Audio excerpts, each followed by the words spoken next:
নমস্কার বন্ধুরা, Papiya's cooking and lifestyle চ্যানেলে আপনাদের সবাইকে স্বাগত। আশা করি আপনারা সবাই খুব ভালোই আছেন।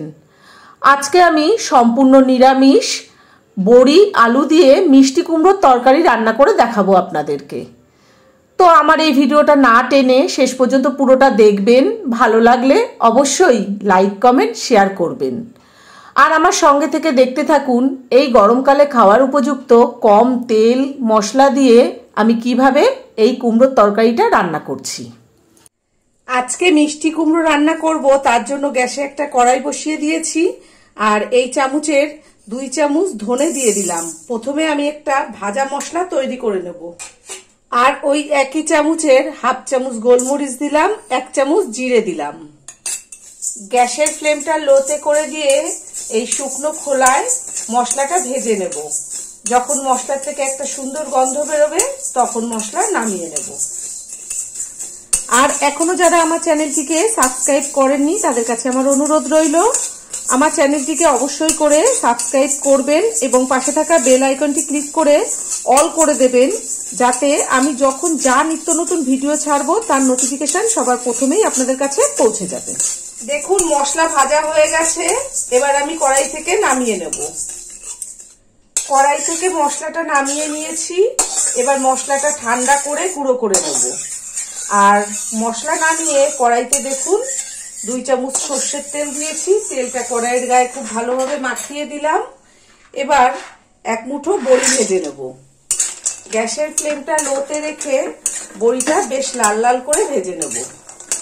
এটা কিন্তু বাড়িতে দেওয়া বিউলির ডালের বড়ি।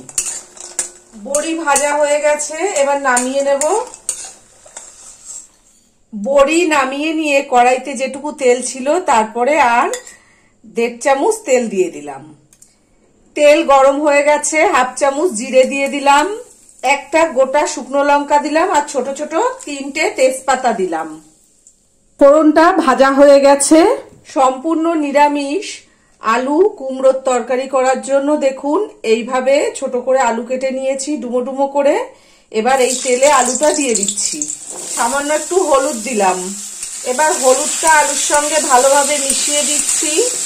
দিয়ে 3 মিনিট আলুটাকে লো ফ্লেমে ভেজে নেব। এখানে মিডিয়াম সাইজের 2টো আলু দিয়েছি। 3 মিনিট আলুটা ভেজে নিয়েছি। কেটে রাখা কুমড়ো দিয়ে দেব। দেখুন এই আলুর মতন করেই কুমড়ো কেটে নিয়েছি, একই রকম ডুমো করে কেটে নিয়েছি। এবার কুমড়ো আলুতে দিয়ে দিলাম। এখানে 600 গ্রাম কুমড়ো আছে। গ্যাসের ফ্লেমটা মিডিয়ামে করে দিয়ে আলু আর কুমড়ো আবারও 3-4 মিনিট ভেজে নেব। 3-4 মিনিট কুমড়ো আর আলু ভাজা হয়ে গেছে। দেখুন খুব সুন্দর কিন্তু ভাজাটা হয়েছে। এবার পরিমাণ মতন জল দিয়ে দেব। আমি পরিমাণ মতন জল দিয়ে দিয়েছি। আপনারা যেমন ঝোল খাবেন বা মাখা মাখা খাবেন সেরকম বুঝে জল দিয়ে দেবেন। এই মিষ্টি কুমড়ো সেদ্ধ হতে কিন্তু বেশি সময় লাগে না, জলটা সেই বুঝে দেবেন। 1 চামচ নুন দিলাম, 1/2 চামচ হলুদ দিলাম, 2 চামচ চিনি দিচ্ছি। যেহেতু এটা সম্পূর্ণ নিরামিষ রান্না, খুবই কম তেল কম মশলায় রান্না হবে, সেই জন্য একটু মিষ্টিটা বেশি দিলে খেতে বেশি ভালো লাগে।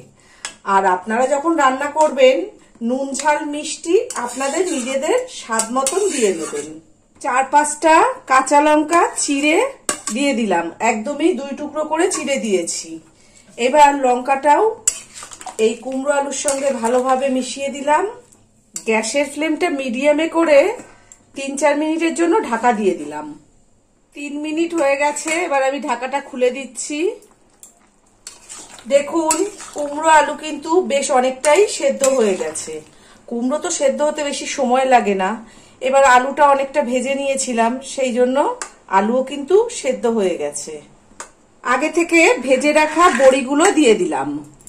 একটা টমেটো এরকম ছোট ছোট করে কেটে নিয়েছি আর 2টো কাঁচা লঙ্কা মুখ ফাটিয়ে দিয়ে দিলাম। এবার টমেটো বড়ি আর কাঁচা লঙ্কা ভালোভাবে মিশিয়ে দিচ্ছি। আর আপনারা যখন এই রান্নাটা করবেন তখন কিন্তু ঝালটা বুঝে দেবেন। তার কারণ আমি যে শুকনো খোলায় মশলাটা ভেজে নিয়েছি ওতে গোলমরিচ দেওয়া আছে। গোলমরিচ তো খুবই ঝাল, সেই বুঝে কাঁচা লঙ্কাটা দেবেন। তার কারণ ওই মশলা আমি লাস্টে দেব। দেখুন বড়ি, কাঁচা লঙ্কা, টমেটো খুব ভালো মেশানো হয়ে গেছে।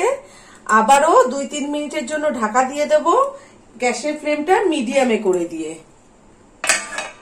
3 মিনিট হয়ে গেছে, আমি আবারও ঢাকা খুলে দিচ্ছি।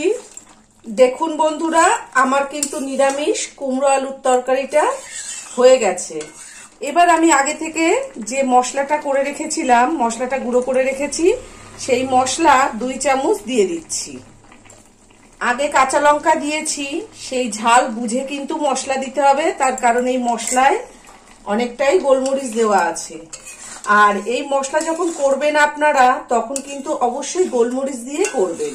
এখানে কিন্তু কোনো শুকনো লঙ্কা ব্যবহার করবেন না, তবে কিন্তু এই তরকারির স্বাদ খুব ভালো হবে। আর এইভাবে রান্না করে আপনারা গরম গরম ভাত, রুটি, লুচি, পরোটা, এমনকি খিচুড়ির সঙ্গেও খেয়ে দেখবেন, খুব খুব ভালো লাগবে। তো আমার মশলা খুব ভালোভাবে মেশানো হয়ে গেছে। এবার 5 মিনিট ঢাকা দিয়ে রেখে দেবো, দিয়ে তারপরে পরিবেশন করে আপনাদেরকে দেখাবো। আর আমি গ্যাসের ফ্লেমটা নিভিয়ে দিচ্ছি। দেখুন বন্ধুরা, বড়ি, আলু, মিষ্টি কুমড়োর তরকারি একদম রেডি হয়ে গেছে। আর আজকে আমি যেভাবে এই তরকারি রান্না করলাম, আপনারা বাড়িতে ঠিক এইভাবেই রান্নাটা করবেন, করে নিজেরা খাবেন এবং সবাইকে খাওয়াবেন। আশা করি আপনাদের খুব খুব ভালো লাগবে। আর আজকে আমার ভিডিওটা আপনাদের কেমন লেগেছে সেটা অবশ্যই কমেন্ট করে জানাবেন। ভালো থাকবেন, সুস্থ থাকবেন। ধন্যবাদ।